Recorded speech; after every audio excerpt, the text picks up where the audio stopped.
Cave diving is inherently riskier than other types of diving because of the higher likelihood that you would lose your navigation heading or become disoriented inside the cave. This is the reason why lines are utilized when cave diving, so that you can follow your track back. However, those lines can frequently become compromised as well.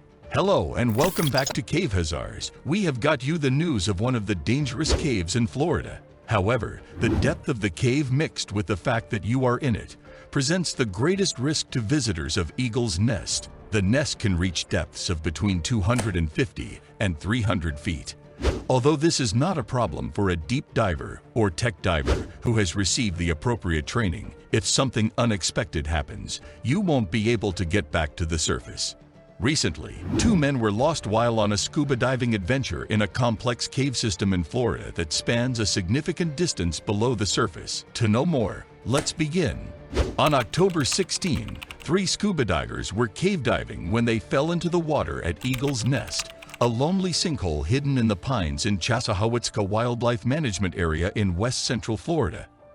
From the shore, it appears to be a typical pond. Nevertheless, beneath the water's surface, it takes the form of a sink, complete with a lengthy drain composed of rocky outcrops that leads to a network of underwater tubes that extends to a depth of 300 feet.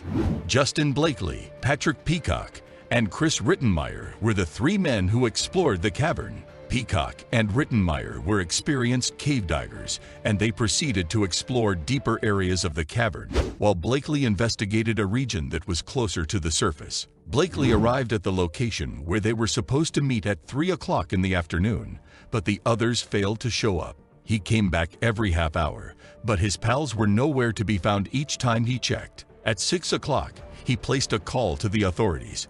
After searching for the remains on Sunday evening without any success, rescue divers located them the following morning, October 17, floating at a depth of 260 feet. A number of the community members have voiced their support for closing off access to Eagle's Nest. What are your thoughts?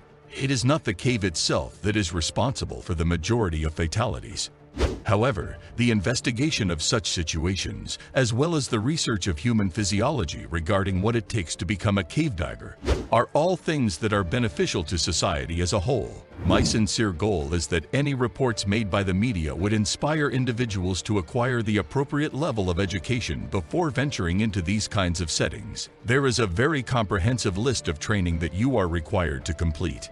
As you travel deeper into the cave, you will come across these exquisitely scalloped walls that are excellent examples of how water is shaping the surrounding environment. In addition to that, there is the super room. I'm quite sure that's why it's called that. The first person who visited there undoubtedly exclaimed, "Wow," and dropped their jaw when they saw it. Are there any indications that life still exists? The caves do have a smattering of life, as evidenced by the occasional appearance of catfish. Other species have evolved to cave environments, such as those that spend their entire lives in the pitch blackness of an underwater cave. Imagine that you are a cave diver and that during the day, you get the opportunity to travel somewhere that no one has ever seen before, and that you are tasked with documenting it. In this crazy, crazy world, you have an extraordinary privilege. That's all for today. We will be back with more of it. Until then, please do like the video and subscribe to our channel. Thanks for watching.